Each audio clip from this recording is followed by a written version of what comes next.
A gente pode nem fazer careta aqui, porque eles usam tudo. É? É. Economia de fita. Pelo contrário, acho que eles deixam... Aqui não tem crise, não. Pelo menos nisso aqui não tem, não. Aí, deixa eu alongar pra gente começar.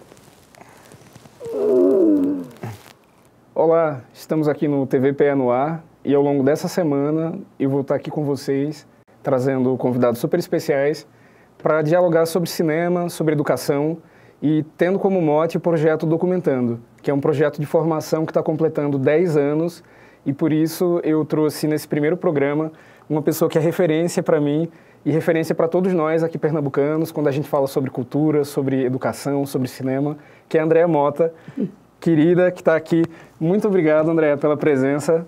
E a gente vai falar um pouco sobre essa sua expertise dentro desse cenário audiovisual, trabalhando com formação. Então, primeiro eu quero lançar logo uma provocação, assim. Sim. Formação, importante por quê?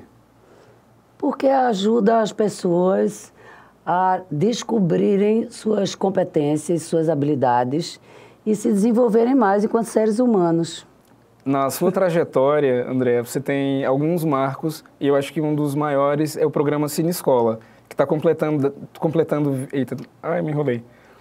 Na sua trajetória, André, você tem muitos marcos, você tem uma carreira brilhante trabalhando com cinema e educação e eu acho que um dos principais marcos é o programa Cine Escola.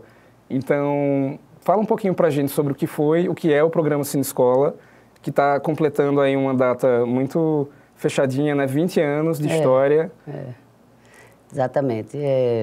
Eu trabalhava com lançamento de filmes e também já tinha participado da construção de um parque de diversões e montado excursões escolares para esse parque de diversões. E aí achei que a gente podia unir as duas coisas, né? Colocar a prática das excursões escolares a caminho da sala de cinema, para que, ao ver filmes, né, os estudantes pudessem comparar universos, desenvolver uma criticidade e ampliar a sua visão de mundo.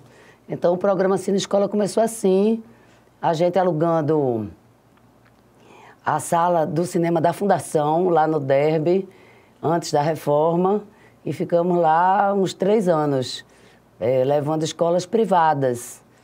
E aí as escolas públicas começaram a procurar a gente e a dizer, olha, vocês estão no lugar errado, porque menino rico pode ir ao cinema. Mas aqui na periferia a gente está numa guerrilha. A gente está precisando de arte aqui na periferia.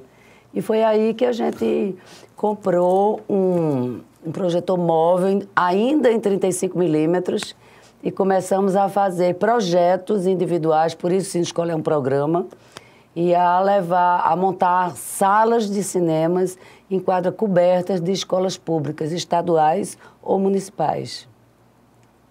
O cinema tem um poder assim, revolucionário, né, de ampliar a visão de mundo, como você falou. E eu fui uma testemunha ocular disso tudo que aconteceu aqui em Pernambuco, né? Você trouxe o Cine Escola com várias frentes e a gente pôde trabalhar junto em algumas delas. Foi, exatamente. Então, eu lembro muito bem quando você trouxe o Fórum Cine Escola para trabalhar com educadores, o projeto Cine Cabeça, que trazia todos os dias mais de 700 estudantes para o Cinema São Luís. Isso. Trazendo... Numa das linhas de ação do Cine Cabeça. Sim, né? Trazendo cinema para perto dos estudantes. Isso é incrível. Exatamente. Na verdade, são duas ações bem distintas, esses projetos. O Fórum Cine Escola era um fórum nacional que discutia a interação entre cinema e educação. E a gente trazia gente de todo o país para conversar com os educadores. Era muito legal esse contato, porque as pessoas que fazem cinema dificilmente dialogam fisicamente com seus públicos, né?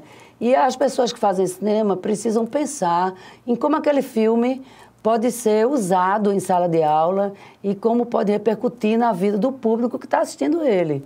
Então, o fórum era fundamental nisso, baseado na Lei 13006, de obrigatoriedade de exibição de cinema nacional em salas de aula de todo o país. Faz tempo, né? E a lei está sendo aplicada ainda. E o Cine Cabeça também é uma decorrência, não da lei, mas da compreensão de que o cinema abre portas para o mundo, né? E aí rolou que o Cinema São Luís foi tombado, depois comprado pelo governo do estado, e eles convidaram o Cine Escola para implantar um projeto de cinema e educação nas escolas públicas da região metropolitana, situadas em bairros muito expostos à violência. Então, era mais até, Marlon, porque era o cinema como arma do bem, né? E aí a gente desenvolveu 3 linhas de ação. A escola no cinema, que a gente mandava buscar nas escolas os estudantes e seus professores e levava para o Cinema São Luís, que é o cinema mais bonito do Brasil. Sem dúvida. Que é o nosso monumento audiovisual. E a gente tinha uma outra linha de ação, que era ensino da prática cineclubista, que inicialmente a gente fez em parceria com a FEPEC, que é a Federação Pernambucana de Cineclubes. E uma das mais prazerosas, que inclusive foi gerida por você nos primeiros anos, que era o Cinema na Cabeça.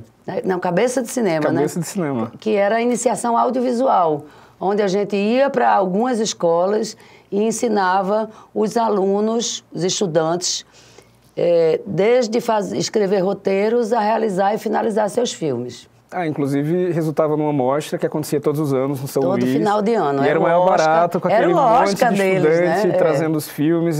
Tapete Vermelho. Tapete Vermelho. Canhões Buscadores. Era o Oscar deles. Exato. Na verdade, dos estudantes. E era uma forma também de conhecer um pouco da produção das outras escolas, né? Isso. Era uma produção muito rica.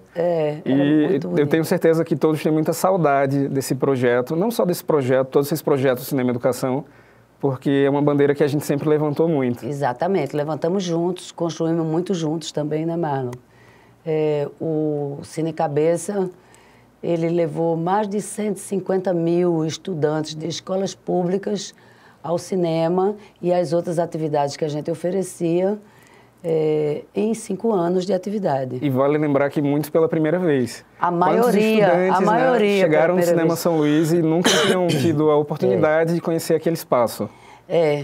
Exatamente. E o Cinema São Luís é impactante porque ele é belo e quando acende os vitrais, né, gera uma emoção muito grande na plateia, né? Até hoje. Acho que entrar ali no Cinema São Luís, toda vez que aqueles vitrais acendem, a gente é transportado para um outro lugar. Exatamente, porque cinema é uma grande viagem. Inclusive, um dos seus jargões era esse. Você sempre falava, gente, aperta os cintos que vai começar uma viagem.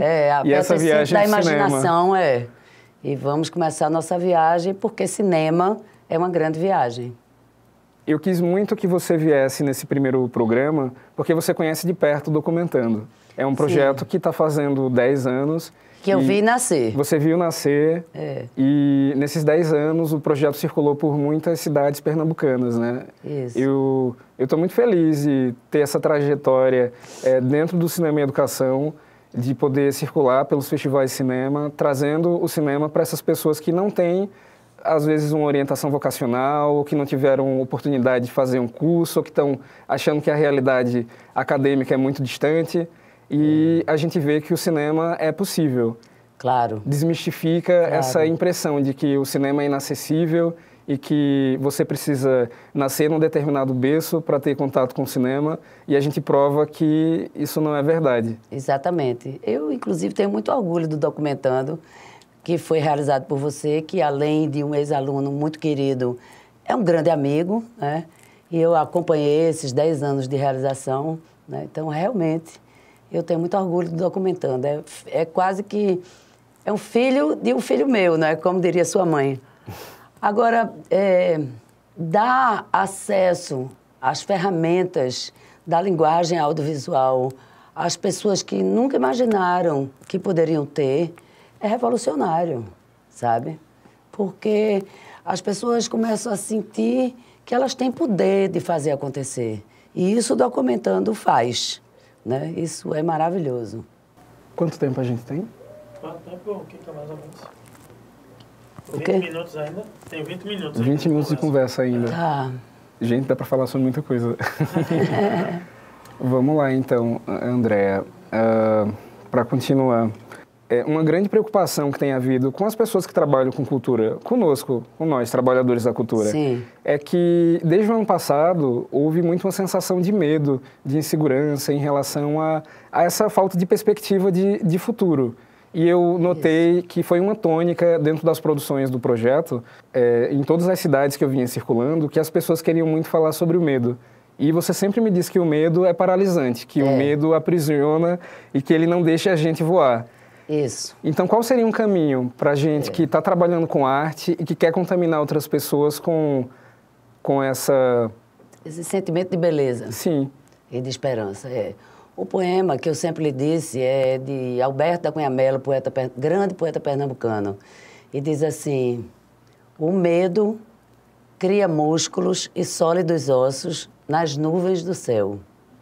O medo aumenta o perigo e diminui os homens. Esse é o poema.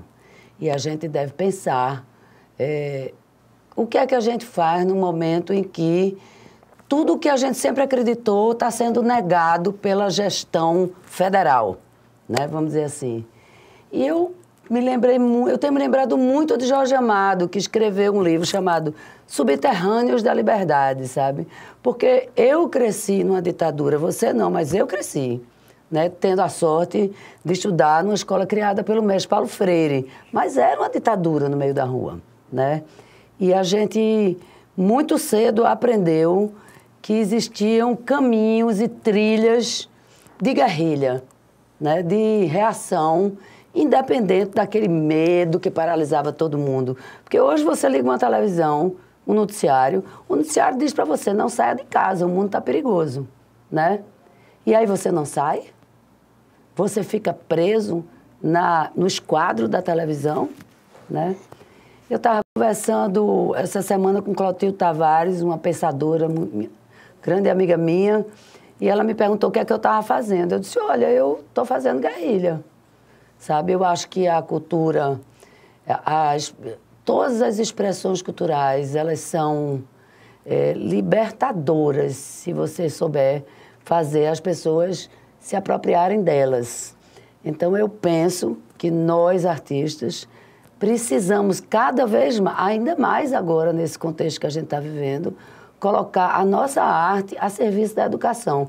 Porque se existe uma contra-revolução nesse país, ela obrigatoriamente começa no ambiente escolar.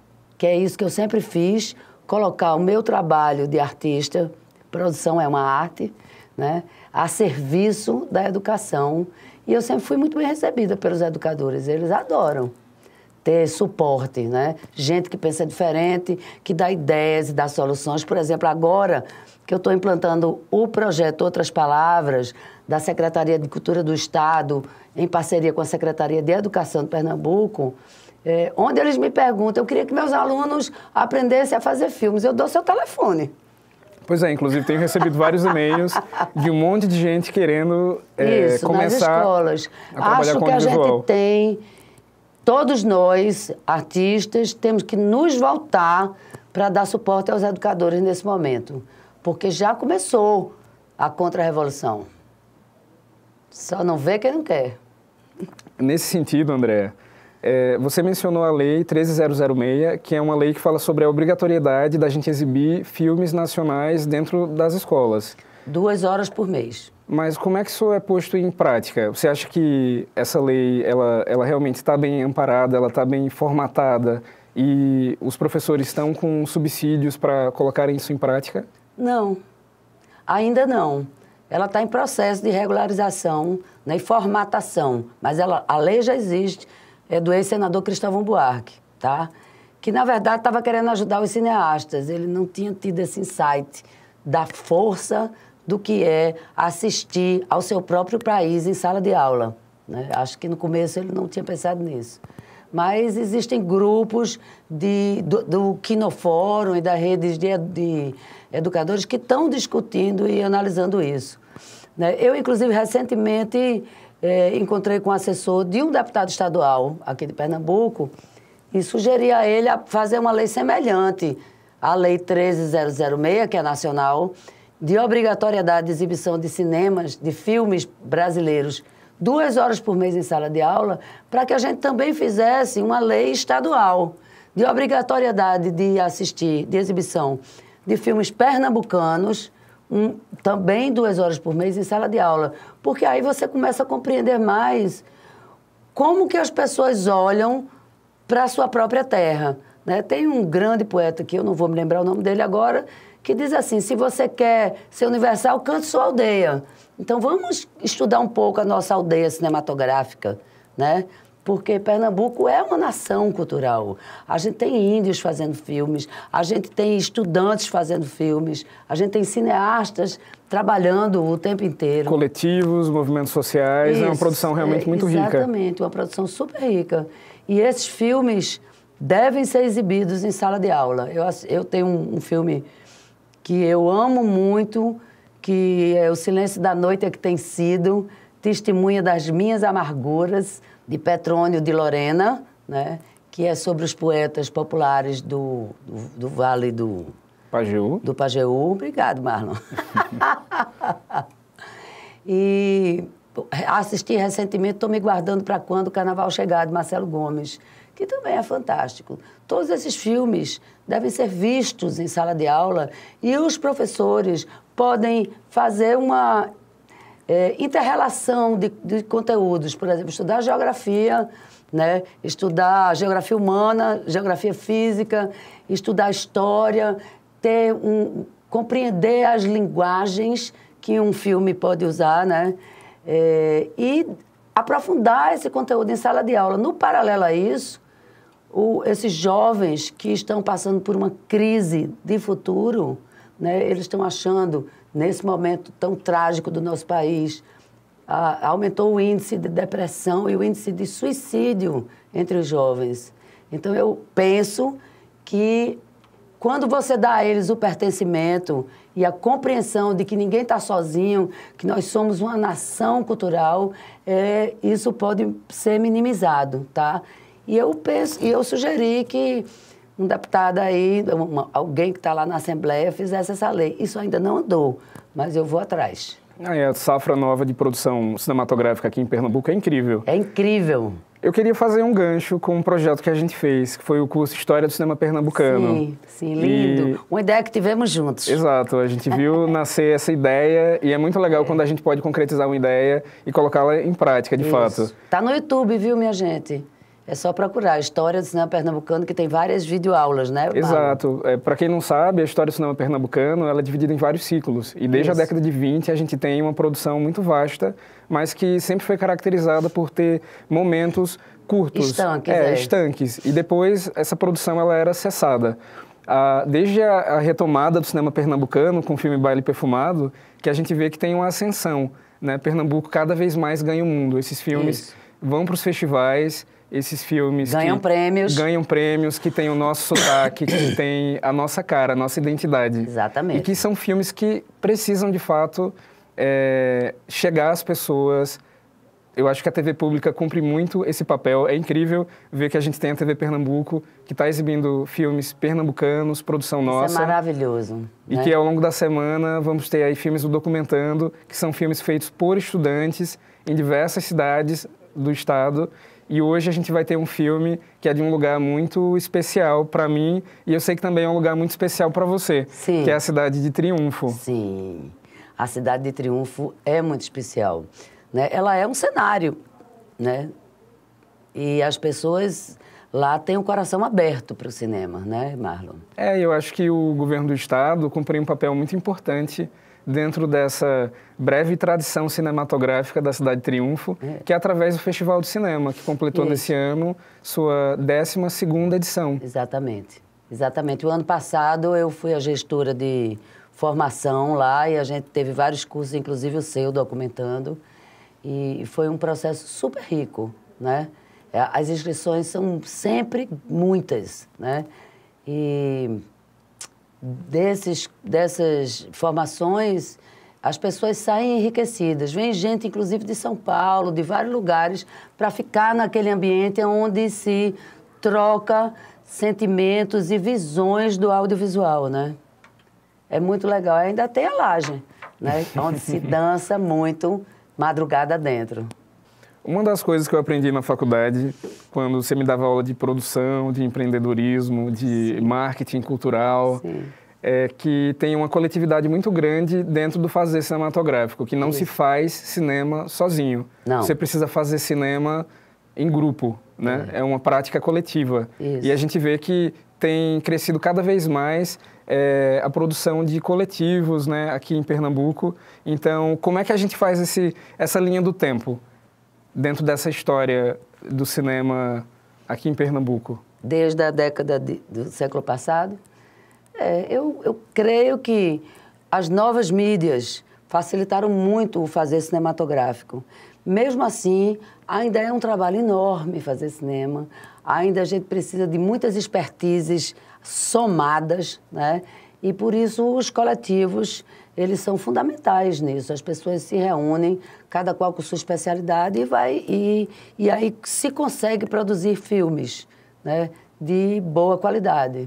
Sempre quando eu dava aula de produção e marketing e tudo, a minha primeira atitude em sala de aula era formar coletivos entre os estudantes daquela turma. E que aí eles decidiam o foco, decidiam a imagem do coletivo e as funções de cada um, né? Porque aí você começa a desenvolver mais qual é a linha que você quer seguir dentro desse universo do audiovisual, porque é muito grande, né, Marlon? É um leque muito vasto. Então, o coletivo é um esforço conjunto de aprendizagem do prazer de fazer cinema, né? Porque também é um grande prazer. Eu recentemente filmei com Tezuka Yamazaki, 1817, A Revolução Esquecida. Fazia anos que eu não filmava, né? Mas esse tema me interessa muito porque é a origem da bandeira de Pernambuco e porque é uma revolução que foi gerada por um caso de amor, então eu tenho o maior interesse nisso. Eu sou romântica, né? E foi muito lindo ver aquela soma de pessoas, né, interagindo e conseguindo construir uma coisa tão bonita como foi esse docudrama, né, de Tezuka.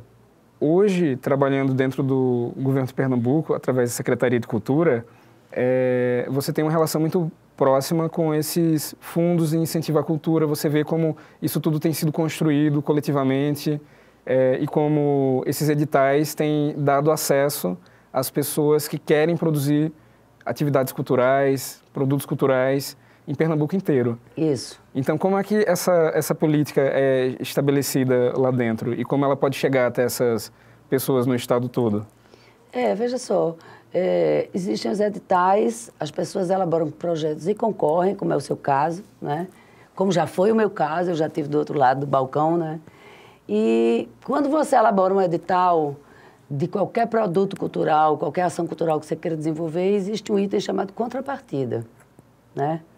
E nessa contrapartida é que há condições daquilo que você realizar aqui chegar até a Frânio, que é onde eu vou, inclusive esse ano, com o projeto Outras Palavras, que é um projeto que leva cultura e cidadania para o ambiente das escolas. Então, é educação, cultura, educação e cidadania, dentro do ambiente das escolas.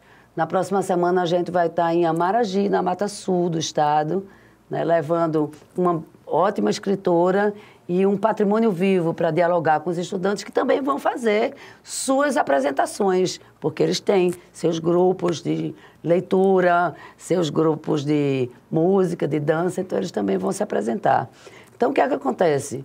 O projeto Outras Palavras, ele pega essa contrapartida que todos os artistas do estado que concorrem aos editais inserem em seus projetos e a gente usa esse material no acesso escolar.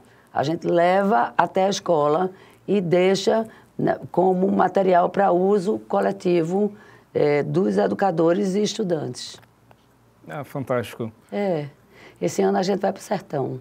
Pois é, Pernambuco, que é um estado tão comprido, né? É importante que todas essas políticas públicas que dão acesso à sociedade civil cheguem até o outro lado do estado. Exatamente. Cheguem a todos, né?